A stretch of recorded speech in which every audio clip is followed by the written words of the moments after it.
What are three positives to take away from this abysmal Buffalo Sabres season?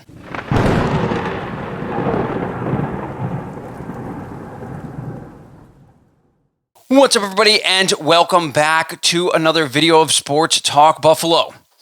We as Sabres fans are enduring yet another year of horrible playoff-less hockey from this Buffalo Sabres team, as the Buffalo Sabres currently sit dead last in the Eastern Conference, and as the recording of this video, sit 29th overall in the NHL.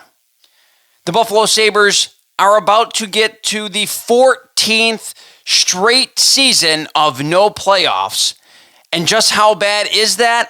No other team in NHL history has more than 9 consecutive seasons of no playoffs. The Buffalo Sabres are just absolutely smashing that NHL record, and it is to the dismay of every single Sabres fan in Buffalo.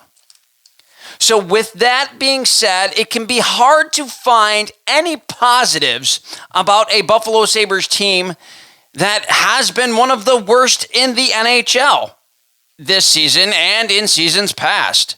But I'm going to try to bring some positive to yet another horrible season.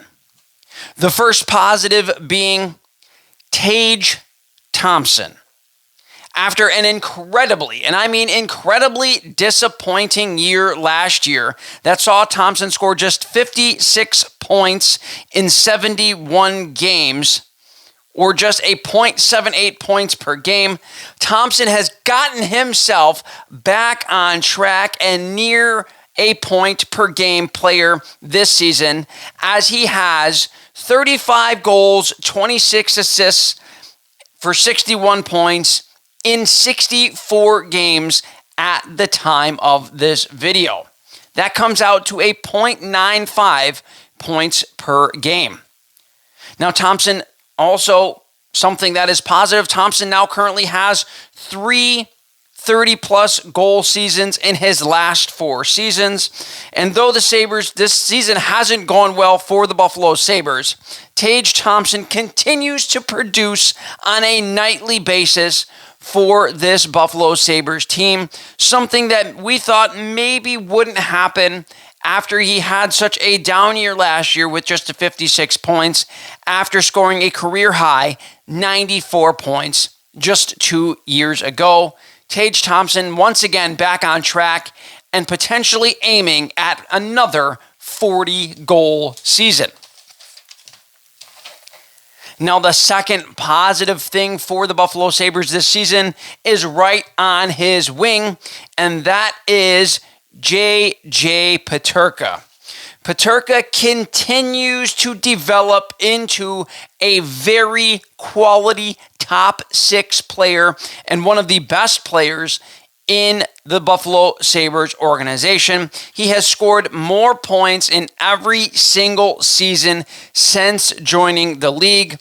His first year, he had 32 points. His second season, he had 50. And so far this year, he has 55 points in just 65 games. And he is on pace for 64 points this season. Provided the rumors are not true, and J.J. Peterka wants to stay with the Buffalo Sabres and be here and be this part of the solution to try to get this team over the hump and back into the playoffs, he is a solid piece to have in your top 6 to try to get this thing turned around. And lastly, but certainly not least, is probably the biggest surprise and the best positive, in my opinion, this season, and that is Ryan McLeod.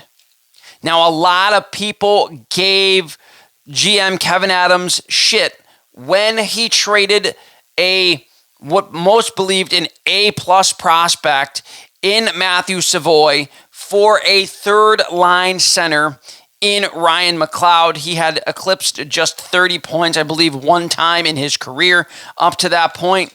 However, they saw something that Edmonton did not. And McLeod, who is just 25 years old, has started to come into his own offensively for this Buffalo Sabres team.